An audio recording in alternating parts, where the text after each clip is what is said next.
हम समूद हैं, हमारी ताकत का कोई मुकाबला नहीं। हमारी जैसी ताकत किसी के पास नहीं। हम पहाड़ों को अपनी मुट्ठी में रखते हैं। अरब की तपती हुई रेतों में एक ऐसी कौम दफन है जिसने पहाड़ों को चीरकर अपने महल बनाए। हम समूद हैं, हमारी ताकत को दुनिया झुक कर देखती है। कौम थी समूद। कौम आद के बाद उनके वंश से जन्मे लोग कद में ऊंचे, जिस्म में भारी और हुनर में बेजोड़।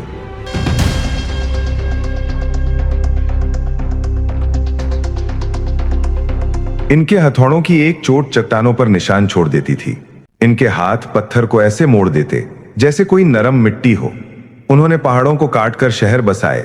कमरे, हॉल, दरवाजे, गलियारे, सब कुछ पत्थर के अंदर तराश दिया।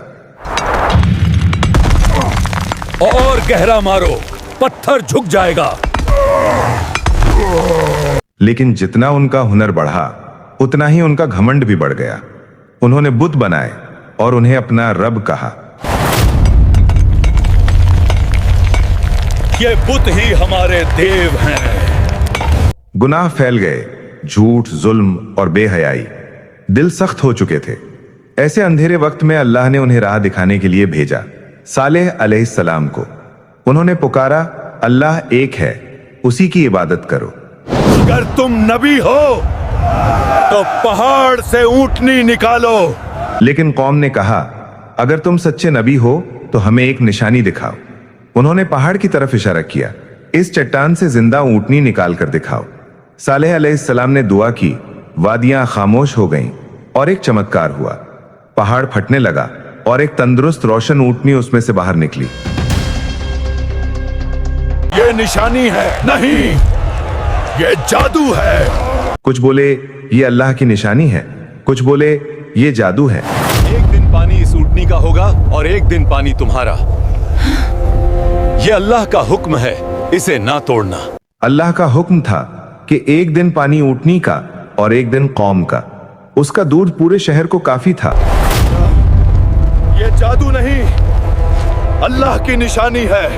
लेकिन सरदारों के दिल में जलन बढ़ती गई। ये ऊंटनी हमारी इज्जत के बीच आ गई है। लोग सालेह की तरफ मुड़ रहे हैं, ये बर्दाश्त नहीं होगा। अगर ये ऊंटनी हर घर तक दूध पहुंचाएगी तो लोग हमें नहीं उसे मानेंगे। हमारी ताकत कमजोर नहीं पड़नी चाहिए, कुछ करना पड़ेगा। समूद पर हुकूमत हमारी है, एक ऊंटनी हमें हरा नहीं सकती। आज रात हिसाब बराबर होगा। अगर ऊंटनी रही हमारी बादशाही नहीं रहेगी। हुक्म दीजिए, रात अभी जवान है। आज फैसला हो जाएगा। उन्होंने फैसला किया कि इस ऊंटनी को खत्म कर दो।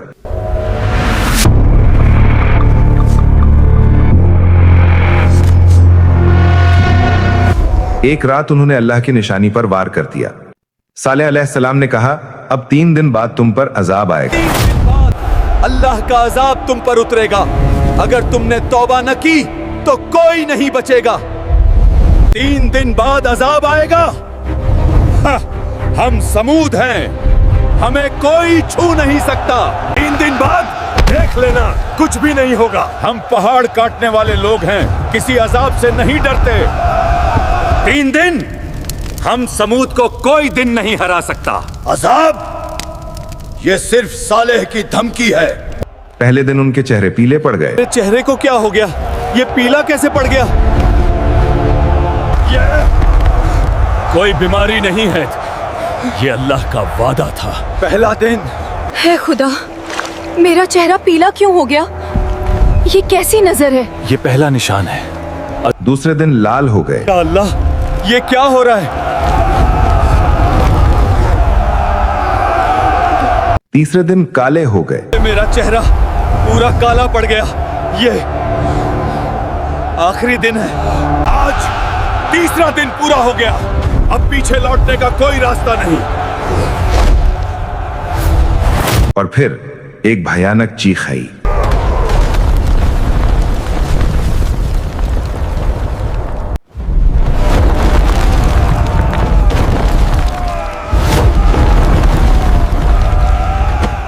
जमीन फट गई।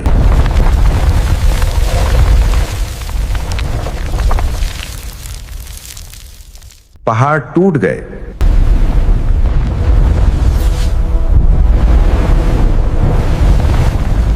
महल गिर गए।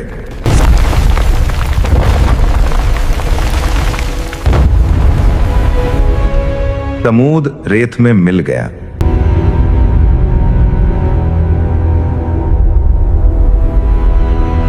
जब सालेह अलैहिस्सलाम वापस लौटे तो उन्होंने सिर्फ खंडहर देखे।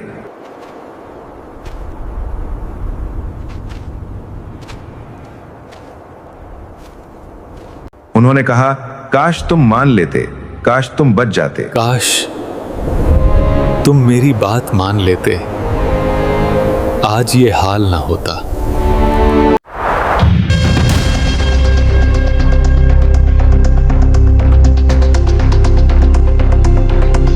समूद की कहानी ये बताती है, घमंड इंसान को अंधा कर देता है। सच्चाई सामने होती है लेकिन नजर नहीं आती।